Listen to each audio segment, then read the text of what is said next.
नमस्कार दोस्तों, स्वागत है आपका स्टडी फॉर सिविल सर्विसेज में। वीडियो को पूरा देखिए। कोई भी आपका फीडबैक है, कोई सजेशन है, तुरंत वीडियो में कमेंट करके जरूर बताइए। अच्छा लगे तो वीडियो लाइक जरूर कर लीजिए और ऐसे वीडियो लगातार फ्री में पाने के लिए चैनल को तुरंत सब्सक्राइब कर लीजिए और बेल आइकन को जरूर टैप कर लीजिए ताकि आगे भी सारे वीडियो आपको मिलते रहे। यूट्यूब में फॉलो करते हैं तो प्लीज ये वाला फ्री टेलीग्राम चैनल जरूर ज्वाइन कर लीजिएगा। सारे नोटिफिकेशन, सारे अपडेट यहीं पे आते हैं, ध्यान रखिएगा। स्टडी फॉर सिविल सर्विसेज का कोई भी पेड ग्रुप अगर आपको ज्वाइन करना है तो सिर्फ 856480569060897523860445 यही नंबर है हमारे, सिर्फ जहां पे कॉल या व्हाट्सएप कर सकते हैं। इंस्टाग्राम पे हमारा पेज जरूर फॉलो कर लीजिएगा, studyforcivil.services है। ट्विटर पे हमको जरूर फॉलो कर लीजिएगा, @studyforcivils है। सारे क्वेश्चन अटेम्प्ट करिए और स्कोर अपना तुरंत कमेंट करके बताइए। दोस्तों नमस्कार, स्टडी फॉर सिविल सर्विसेज में आप सभी का स्वागत है। यूपीपीएससी प्रीलिम्स एग्जामिनेशन 2024 का जो होगा उसके लिए हम लोग पेड क्विज लगातार देख रहे हैं, कंटिन्यू करेंगे यहाँ पे, ठीक है। और पिछले वीडियोस जितने हो चुके हैं कोशिश करिए आप उसको देखिए, काफ़ी एक्सपेक्टेड क्वेश्चंस होते हैं और इसी पर्पज़ के लिए आप हमारे पेड ग्रुप्स से जुड़ सकते हैं, ठीक है। फुल पेड ग्रुप हो या फिर टेस्ट सीरीज या फिर जो है पेड क्विज, इन सब के लिए डिस्क्रिप्शन बॉक्स में इस वीडियो की हमारी कॉन्टैक्ट डिटेल है, आप उस पर कॉन्टैक्ट कर सकते हैं। स्टार्ट करते हैं और आज के पहले क्वेश्चन के साथ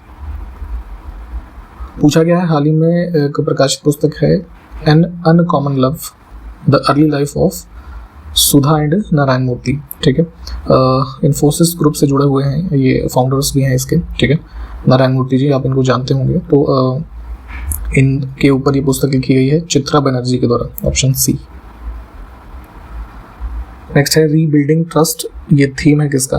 वर्ल्ड इकोनॉमिक फोरम, ठीक है। इनकी 5 दिवसीय 54वीं वार्षिक बैठक आयोजित हुई 15 जनवरी 2024 से 19 जनवरी तक, ठीक है।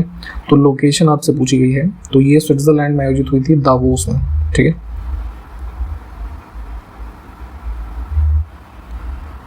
नेक्स्ट है 15 से 25 जनवरी 2024 तक विश्व प्रसिद्ध बरगढ़ 76वीं धनु यात्रा, है ना। ये काफ़ी फेमस है। कोविड के जो टाइम पीरियड था उनमें शायद ये बंद था, अभी रिसेंटली फिर से स्टार्ट हुआ है। तो ये जो है धनु यात्रा आयोजित होती है यहाँ पे उड़ीसा में, है ना। तो ये अभी रिसेंटली 76th एडिशन हुआ है। ये एडिशन इतना इंपॉर्टेंट नहीं है, इसमें बस ये ध्यान रखेंगे कि कहाँ पे आयोजित होता है। नेक्स्ट है हाल ही में प्रकाशित पुस्तक गांधी ए लाइफ इन 3 कैंपेन्स, किसने लिखी है? तो जो है जनवरी में ये बुक पब्लिश हुई है। बुक 2 लोग हैं, एमजे अकबर और के नटवर सिंह, है ना। सी ऑप्शन को चुनेंगे हम। हाल ही में भारत और किस देश के बीच आयोजित पहले द्विपक्षीय नौसैनिक अभ्यास, ध्यान देना है पहली बार आयोजित हो रहा है तो इस वजह से इम्पोर्टेंट हो जाता है, और इसका नाम है अभ्यास अयुत्थाया, ठीक है। तो इसमें जो नेवल एक्सरसाइज है बेसिकली ये इंडिया और थाईलैंड के बीच में, ठीक है। इसको ध्यान रखेंगे। 2023 के सर्वश्रेष्ठ फीफा पुरुष खिलाड़ी के अवार्ड से किसको सम्मानित किया गया है, ठीक है। Best player, best FIFA mains football player जो है ये है मेसी, और फीमेल में जो मिला था ये बोनमती, एतना बोनमती एक खिलाड़ी हैं, इनको मिला था। जनवरी 2024 में भारतीय नौसेना के द्वारा किस युद्धपोत को सेवा मुक्त किया गया है, ठीक है। तो एक पर्टिकुलर एज होती है जब तक ये नेवल शिप्स है ना, कह सकते हैं अच्छी तरीके से ऑपरेटिव होते हैं, उसके बाद इसको डीकमीशन किया जाता है, ठीक है। एक तरीके से रिटायर कह सकते हैं। तो चीता, गुलदार और कुंभीर, ठीक है, तीनों ही। जनवरी 2024 में बर्नार्डो एरेवलो किस देश के नए राष्ट्रपति बने हैं? मैक्सिको को लोकेट करेंगे, है ना। उसके साउदर्न पार्ट में है ग्वाटेमाला, ठीक, ऑप्शन बी। हाल ही में आंध्र प्रदेश राज्य में राष्ट्रीय सीमा शुल्क, अप्रत्यक्ष कर और नारकोटिक्स एकेडमी, इसको पहले ध्यान रखेंगे कि ये कहाँ पे लोकेटेड है, आंध्रा में। तो इसका एक नया कैंपस इनॉग्रेट किया गया है, और किसने किया है? तो prime minister Narendra Modi. Next है जनवरी 2024 में जारी नीति आयोग की रिपोर्ट के अनुसार पिछले 9 वर्षों में, यहाँ पे टाइम पीरियड लिखा हुआ है, इसका दौरान कितने करोड़ भारतीय बहुआयामी गरीबी से बाहर निकले हैं, ठीक है। ये थोड़ा रिपोर्ट को सर्च करके पढ़िएगा, कई सारी फाइंडिंग्स हैं इंपॉर्टेंट। तो इसमें ये बताया गया है कि मल्टी डायमेंशनल पॉवर्टी से लगभग 24.82 करोड़, है ना, इतने लोग बाहर आए हैं। तो ये डेटा इंपॉर्टेंट है ना, इसको ध्यान रखना है। 2013-14 से 22-23 के बीच में।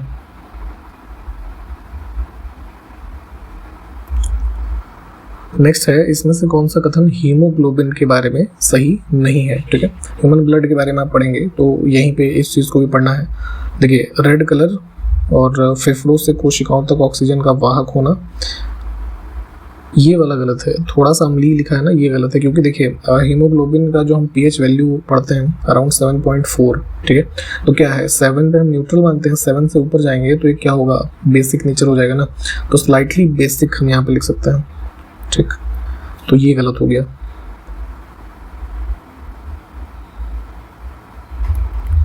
इसमें देखिए, पंचायती राज पर निम्नलिखित जो समितियां हैं उसको काल अनुक्रम में व्यवस्थित करना है। तो देखिए, सबसे पहली जो कमेटी हमारी फॉर्म हुई थी पंचायती राज इंस्टीट्यूशंस के बारे में, है ना, क्या पॉसिबिलिटी या रिकमेंडेशन है उसको नोटिफाई करने के लिए, तो ये बलवंत राय मेहता, ठीक है, BR मेहता जो लिखा हुआ है ना, तो 1957, तो सबसे पहले यही हो जाएगी, ठीक, यानी कि 3। फिर जो है इसके बाद अशोक मेहता समिति बनी थी 1977, 3, 4, तो देखिए उत्तर यहीं से आपको मिल गया। फिर ये राव समिति, GV की राव समिति थी, है ना, 85, और उसके बाद ये LM सिंघवी,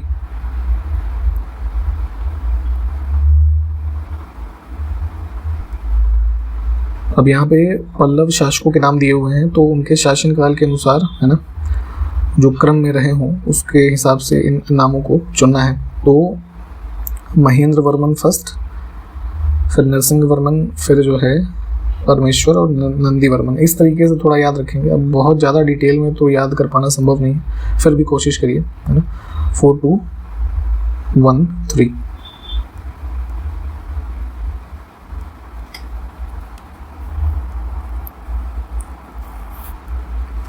यहाँ पे देखिए कुछ फेमस राजाओं के नाम लिखे हैं सूची 1 में, जो ABCD करके है, ठीक है, और दूसरी सूची में उनसे उनकी जो रानियां थी, है ना, 1, 2 ऐसे करके जो चीज़ें हैं उसमें लिखा हुआ है, ठीक है, इसको मैच करना है। तो चंद्रगुप्त प्रथम, ठीक है, इनकी वाइफ का नाम था ये कुमार देवी, है ना, तो A का हो जाएगा 3, तो और कहीं पे है ही नहीं ये 3A का, है ना, तो इसी से आप थोड़ा सा उत्तर अंदाज़ा लगा सकते हैं।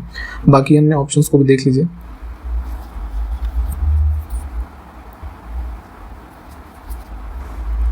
सॉफ्टवेयर और बिजनेस प्रोसेस आउटसोर्सिंग इंडस्ट्रीज का सबसे बड़ा केंद्र उत्तर प्रदेश के किस शहर में स्थित है ना। तो पूरे उत्तर प्रदेश में भी देखेंगे तो सॉफ्टवेयर डेवलपमेंट से संबंधित जो ऑफिसेज हैं, इंडस्ट्रीज हैं, BPO वगैरह है, कहाँ पे है, गौतम बुद्ध नगर, नोएडा, ठीक है। नेक्स्ट है अगरिया, बैगा, भुइया, ये सब अनुसूचित जनजातियां हैं और मुख्य रूप से उत्तर प्रदेश के किस जिले में रहती हैं, तो सोनभद्र। निम्नलिखित में से कौन सा फॉस्फेटिक जैव उर्वरक है, ठीक है। तो कैटेगरीज कुछ होती हैं, है ना, ये बायो फर्टिलाइजर्स की भी। तो फॉस्फेटिक अगर हम देखें जो नाइट्रोजन फिक्सेशन के लिए, है ना, काम आता है, तो ये है राइजोबियम।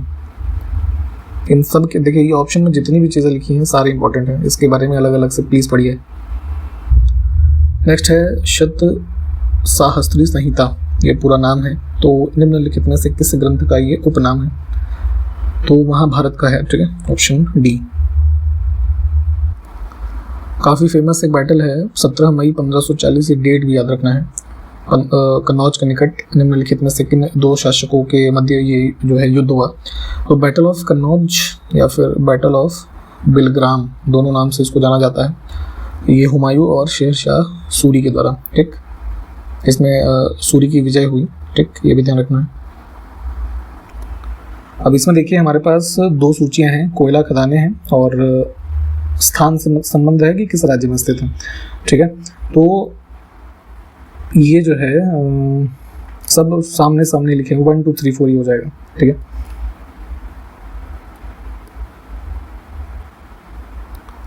इसमें देखें कौन गदर पार्टी से संबंधित नहीं था, तो जो है एक इंटरनेशनल पॉलिटिकल मूवमेंट के रूप में, है ना, US में इसकी स्थापना होती है और लाला हरदयाल और जैसे सोहन सिंह भाकना फर्स्ट प्रेसिडेंट के रूप में, है ना, इनके नाम इंपॉर्टेंट है। रामचंद्र बरकतुल्ला, ऐसे कई सारे लोग थे जो इससे संबंधित हैं। खुदीराम बोस का नाम आउट हो जाएगा। इसमें से कौन सा सही सुमेलित नहीं है, विद्रोह और वर्ष, तो मणिपुर स्टेट जो है ना वर्तमान का, इस रीजन में एक ट्राइबल मूवमेंट था ब्रिटिशर्स के अगेंस्ट कुकी, तो 1860-90 लिखा हुआ ये गलत है ना, 1917 से 1919 के मध्य का है।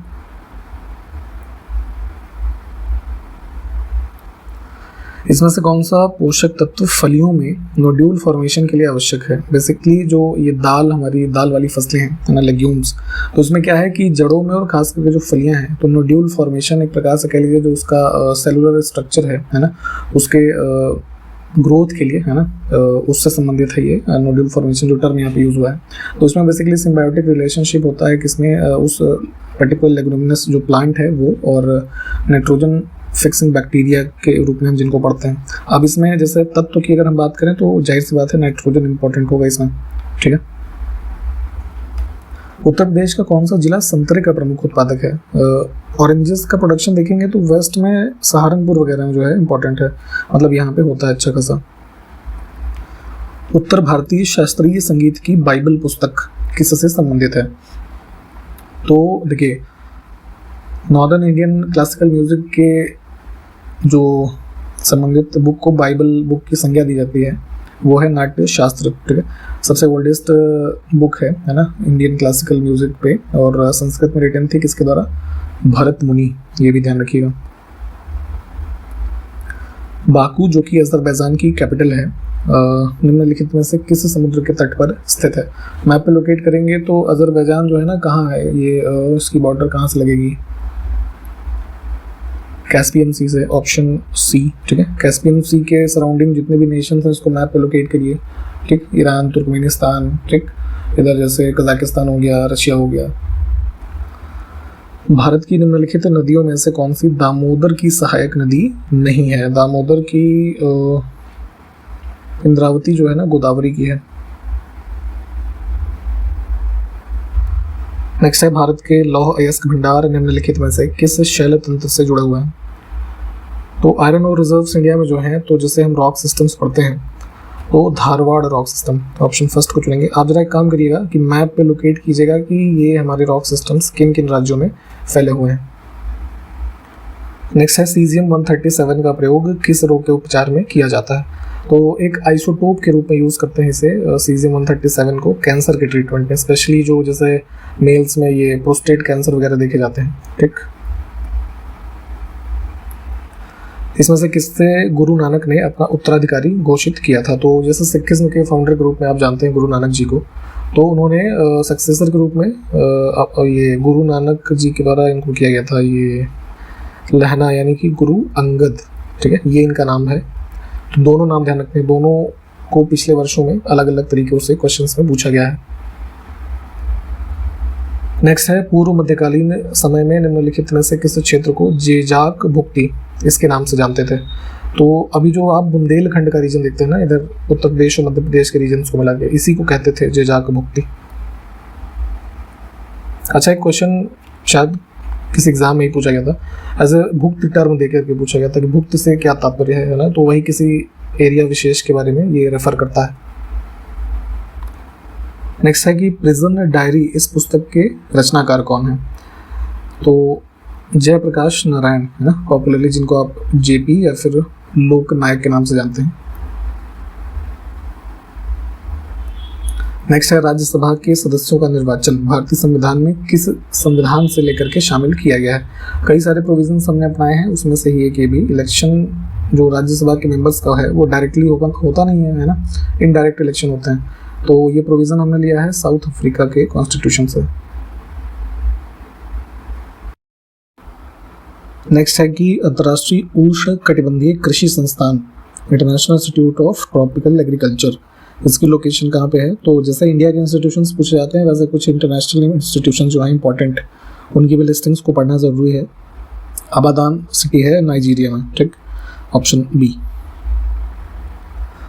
मुगल काल का प्रसिद्ध चित्रकार बिशन दास किसके दरबार में था? तो पेंटर्स के बारे में पूछा जाता है अक्सर।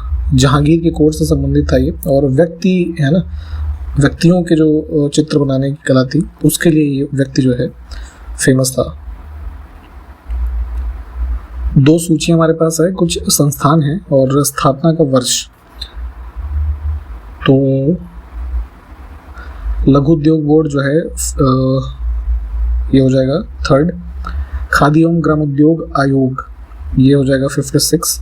फिर कुटीर उद्योग बोर्ड जो है ये हो जाएगा 48 और सिल्क बोर्ड 49। तो 3, 4, 1 और 2।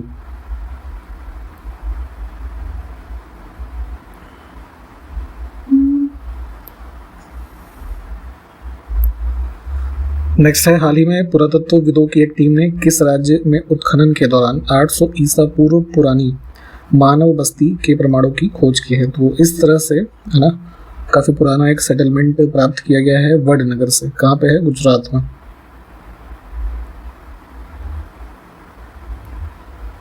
नेक्स्ट है, 18 से 20 जनवरी 2024 के मध्य 9वां एडिशन था पक्के पागा हॉर्नबिल फेस्टिवल का। तो किस राज्य में इसका आयोजन हुआ? नॉर्थ ईस्ट के फेमस ये जो फेस्टिवल्स हैं, इसकी चीज़ें पूछी जाती हैं, तो ध्यान रखना है। ये अरुणाचल में मनाया गया, ऑप्शन सी। नेक्स्ट है, हाल ही में अमेरिकी अंतरिक्ष एजेंसी नासा और एरोस्पेस क्षेत्र की एक प्रमुख कंपनी है लॉकहीड मार्टिन। तो इन्होंने कौन सा सुपरसोनिक विमान लॉन्च किया है? तो ध्यान रखेंगे, 2 कंपनीज या 2 ऑर्गेनाइजेशन है, नासा और लॉकहीड मार्टिन। ठीक है, इनके द्वारा बनाया गया है एक X-59। ठीक है, एक जो कि कह लीजिए हमारा ये होता है सुपरसोनिक स्पीड, उस लेवल का एयरक्राफ्ट डिज़ाइन किया है इन्होंने। जनवरी 2024 में नई दिल्ली में आयोजित किया गया शांति एशियाई बौद्ध सम्मेलन, और ये 12वीं महासभा थी इसकी। तो इसका उद्घाटन किसने किया? तो ध्यान रखना है, दिल्ली में आयोजित हुआ था और वाइस प्रेसिडेंट जगदीप धनखड़ इन्होंने इनॉग्रेट किया। हाल ही में किस देश में स्थित लिंकपिंग यूनिवर्सिटी के शोधकर्ताओं ने हाइड्रोपोनिक कृषि के लिए इलेक्ट्रॉनिक मृदा का विकास किया है? हाइड्रोपोनिक एक टेक्निक होती है जिसमें जो ट्रेडिशनल मेथड होता है एग्रीकल्चर का, जैसे मिट्टी में फसल कोई भी उगाते हैं। हाइड्रोपोनिक टेक्नोलॉजी में क्या होता है कि वो जो रूट्स है ना, ऐसा किसी लिक्विड में, स्पेशली जैसे हाइड्रो वर्ड है ना, तो पानी के थ्रू है ना, या उसमें एक मेथड होता है, उसमें ग्रो करती हैं चीज़ें। तो इसी पर्पस के लिए एक यहाँ पे कुछ इलेक्ट्रॉनिक सॉइल का डेवलपमेंट किया गया है ना, लिंकपिंग यूनिवर्सिटी। तो ये जो है पूछा गया है किस देश में ये स्थित है ना यूनिवर्सिटी? तो वो स्वीडन है ना, यूरोप में। नेक्स्ट है, 18 से 21 जनवरी 2024 तक 7वां भारत अंतर्राष्ट्रीय रामायण मेला, इसका आयोजन कहाँ पर हुआ? तो कंफ्यूज नहीं होना है कि अयोध्या में हुआ होगा, अगर नाम में दिया हुआ है तो ऑप्शंस में। दिल्ली में हुआ, ये पुराना किला के रीजन के आसपास।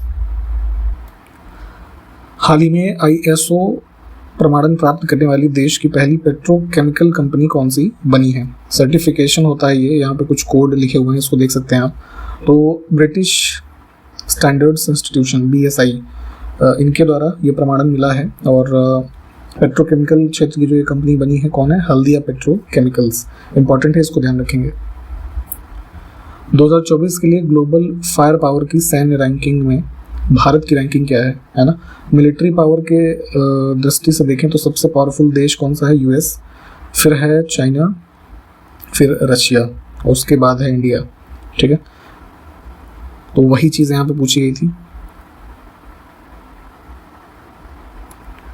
असम राज्य के सर्वोच्च नागरिक पुरस्कार असम वैभव, इससे किसको सम्मानित किया जाएगा? ठीक है, डी ऑप्शन को चुनेंगे, रंजन गोगोई। ये कौन है? भारत के पूर्व चीफ जस्टिस रह चुके हैं है ना, सुप्रीम कोर्ट के। तो इनको असम वैभव पुरस्कार, और इसी के एडिशन में यह ध्यान रखिएगा कि असम स्टेट में ही है ना ये एक सौरभ सम्मान मिलता है। ठीक, ये भी अनाउंस हुआ था। तो एथलीट जो है ना हिमा दास, ठीक, इनको दिया जाएगा। हाँ, यहाँ पे देखिए लिखा भी है। ठीक है, तो इसमें ऑप्शन डी सही था। इसी के साथ हमने इस वीडियो को भी कंप्लीट किया है। सारे क्वेश्चंस प्लीज़ देखें, जो क्वेश्चंस पूछे गए होंगे उसको कमेंट करके बताइएगा। और ग्रुप्स हमारे लगातार चल रहे हैं, मैंने स्टार्टिंग में बताया। एडमिशन के लिए हमारी जो कॉन्टैक्ट डिटेल है वो इस वीडियो के डिस्क्रिप्शन बॉक्स में भी है, और वीडियो का जो स्टार्टिंग इंट्रोडक्शन वाला पार्ट है वहाँ पर भी कॉन्टैक्ट डिटेल्स बताई जाएंगी। आप उस पर कॉन्टैक्ट करके एडमिशन ले सकते हैं। ठीक है, तो मिलते हैं अगले वीडियो में, तब तक के लिए नमस्कार, जय हिंद।